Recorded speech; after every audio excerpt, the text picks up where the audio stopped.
My 20-year-old is right over there, turning 21 in a week. Like, how could I not feel young? And then, I mean, my wife is beautiful. I look good. I mean, I look at my age as like the wine that I drink. The older wine I drink, the better it is. What's up, BT? So, like, I feel great. I mean, I don't know. I sleep well, I guess. Nicola, thoughts on the Joker 2? Amazing, amazing. You should try it. It's good for the feet. It's comfortable. Try it. On sale, $199. Now that you're 30 years old. Don't mention that. We don't need to say that. Okay. We are friends. Like, we don't need to be enemies anymore. So we're not gonna. Okay. We're gonna talk about numbers in years. Okay. I'm talking about your numbers in years. Now that you're 30. Yes, I don't like that. Yeah. I think meeting Michael Jordan is just, I mean, that's my GOAT. That's somebody I've always seen as a GOAT in my household. So I think it was a dream come true, but it was just really cool that he was able to take the time and was able to meet him. PJ said you refer to him as uncle. Where does that come from? Does he remind you of one of your uncles? No. I mean, I think it's just, for me, I feel, just young, very young. And so I just think it's funny that I call most of the guys Unc. I even called D-Live Unc one time, and he's, just turned 21. So I just think it's funny. I'm calling all the guys Unc and trying to make them feel old. But yeah, PJ said I can't call him Unc anymore. He's going to be like that in every aspect of life, and it's a good thing. In business, he's going to be like that. Basketball, like that. As a father, husband, all of that like that. I knew it. I could just feel the evilness. I can feel it. I knew it. They don't even want to talk to you. I heard you talking, though. But did you hear the nice things I said about you? What did he say about me? Nothing. That's why you didn't hear them.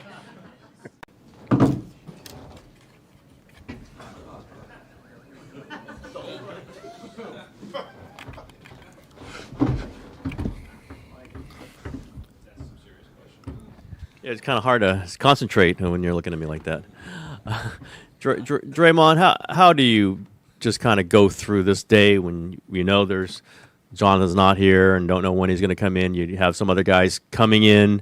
Does it feel a little unsettled or does it feel okay? I think, anytime I should take these off. Hey, Steven. Talk about Kevin Discraft on the floor. How was he as a fisherman? Can you share any more details about your guys' excursion this summer? Yeah, I thought it was pretty good, eh? Yeah, he did pretty well, man.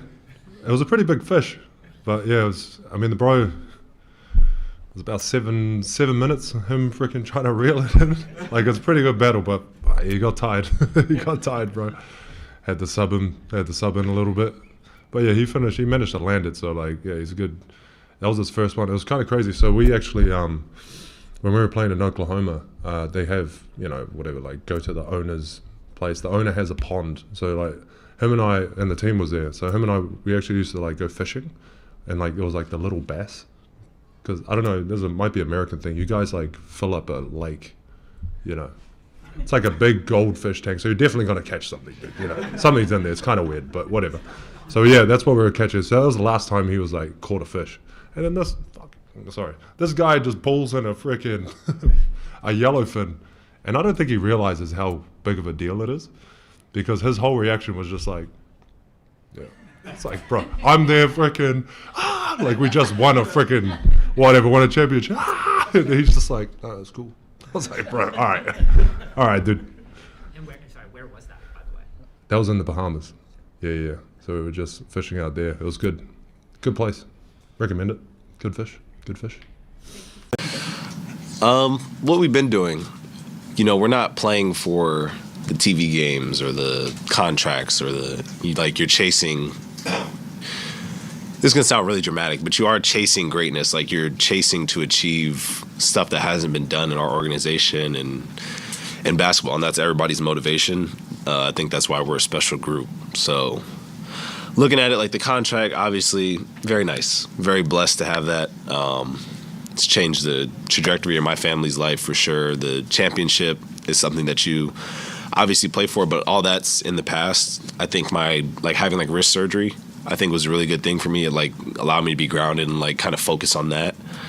and forget about the championship and everything else. So, but everybody's trying to compete and get back to, obviously everybody's saying defending, but we're trying to be on the offensive as well and do that. So we're coming in with more motivation to do that every year.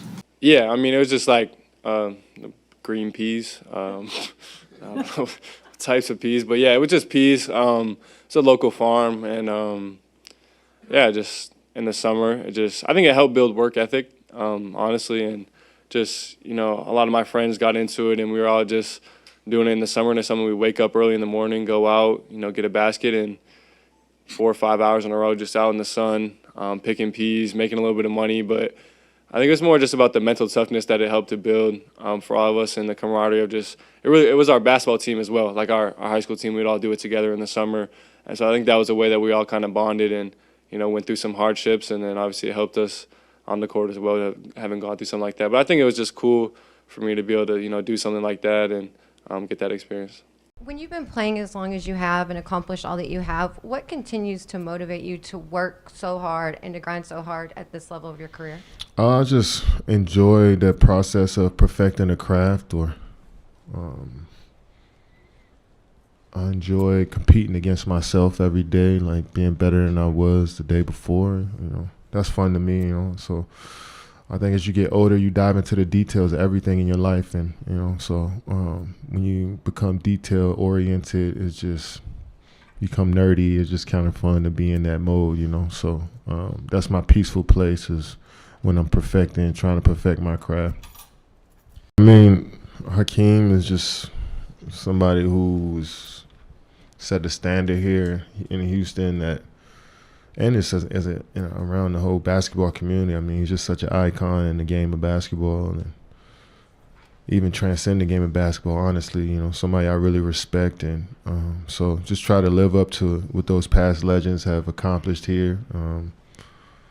We kind of standing on the backs of what they did, and we're trying to take it to that same level, and the hope and the dream is to surpass that level. But first, we want to just keep working hard, and just so we can build that respect, garner that respect in the league and every game, and then build from there. So they set a high standard, and we want to eventually try to live up to that. It's something I think about a lot, and something that I'll cherish for a long time. But I look forward to creating many more memories that hopefully overtake that in the future. But I know it'll be hard, because that was something very special, and it's not something that I want to forget necessarily.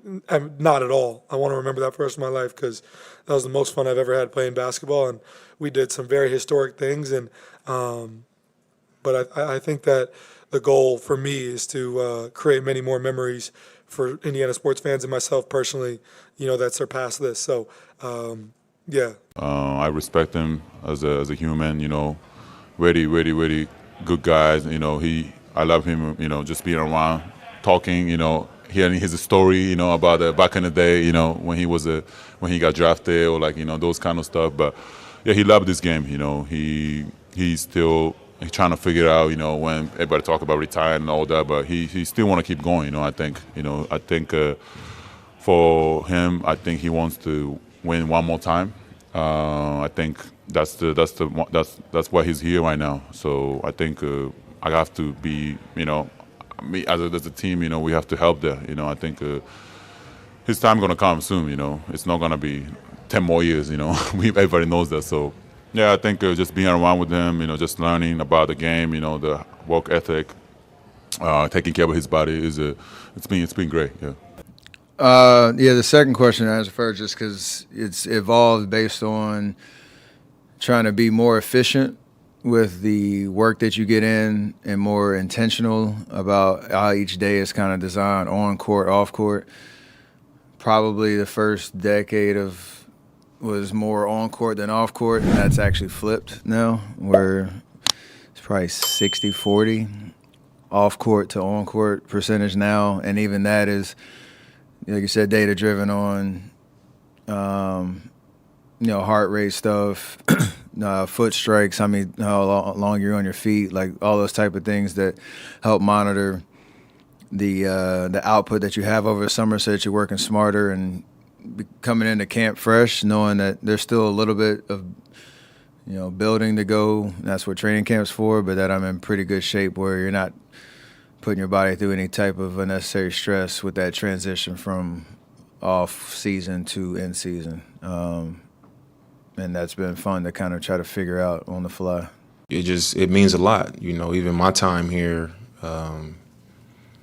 when I wasn't on the team, the first, 11 years that I was on the team, the connection that I've even built with the community has just meant a lot. You see how far it goes when I'm in these places, when I'm at the Boys and Girls Club and when I'm at the schools, and that connection means a lot to them. The Trailblazers mean a lot to them. So it's easy for me to see why, it's important, or it would be fear that the team wouldn't be here.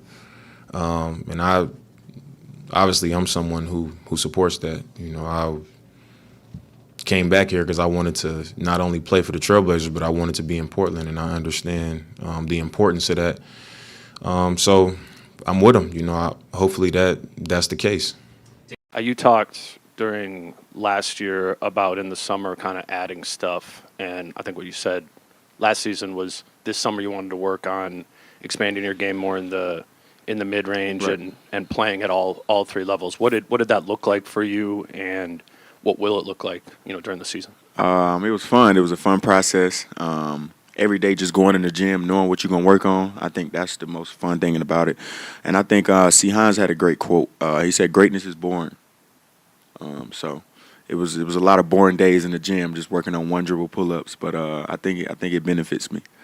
From being at the bottom and almost getting the job done, I have unfinished business here, and I know how much it would mean to this city and this organization. So, that's my job. As a leader, it's my responsibility of being a franchise player that, I have to communicate to everybody, the importance of basketball in this town and, how serious we take it. Back from your eye surgery, obviously, do you plan on wearing protective goggles through practice, preseason, regular season games? How are you going to go about that part of the? Yeah, that is a mandate from the doctor that I have to. So. Is there a time frame for that? It's for the rest of the career. There's which I'm not too excited about. But so I've been wearing them in the summer, working out and everything like that. Trying to get used to them, but. Yeah, you guys will see me in the Horace Grants this year. Have you thought about the Kareems? No, it won't be like that. But I will have some protective eyewear for sure. Yeah. Reaching out to Amari? No, I thought it was awesome. Like, I think the guys were excited to be there. And it's just a special feeling, like being able to have everyone come to your house and able to work out together, like go out to dinner, like just hang out, and I think the guys, like, having done that already, like they were a little bit excited about it, and I think for me what's rewarding is just like just the guys like appreciating it, and again just showing them though, like that I'm all committed. I want this team to succeed. I want to make this work. So it was a good time, great time, and I always love those moments, being able to have everyone together. Bronny, you've grown a lot, as you acknowledged, over the course of last season, turning into your own player. There's also still a lot of, understandably, attention, right, you and your father. How much does it mean to you just to grow into your own identity and to sort of just be judged on your own merits, however you're judged? Yeah, I mean, I think it's great for me and my mind to just push through those, the criticism and everything that's, thrown my way, and just to see the growth and, skills develop as a player while, being scrutinized and stuff like that. I think it's, just good for my head, and it's just allowed me to, keep going and pushing through.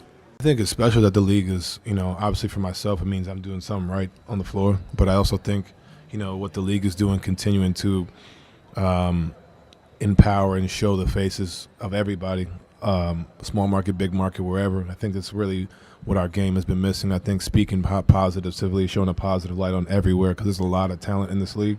I think there's a lot more exposure that a lot of guys in this league need to continue to get, and I think the league is trending that way. I think that's what this new deal is really starting to show, and obviously I've talked to a lot of people about that. So I think it's special. I think you're going to see a lot of that. I think Evan's going to be a big beneficiary of that, just because obviously he's going to raise his game to already be there.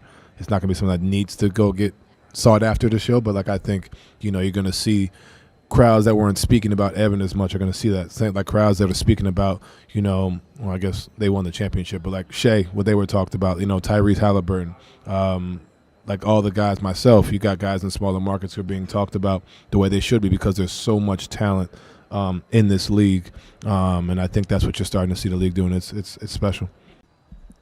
Man, that's my dog. I love her to death. She's amazing. She's an amazing human being. She brings me peace, and I got getting to spend time with her on tour was something that was very unique because you realize that she travels and works just as hard as we do on the tour bus, up late nights. She's a special human, and you see it in her work, and to be able to call her my fiance, my wife, is a blessing. So I'm grateful.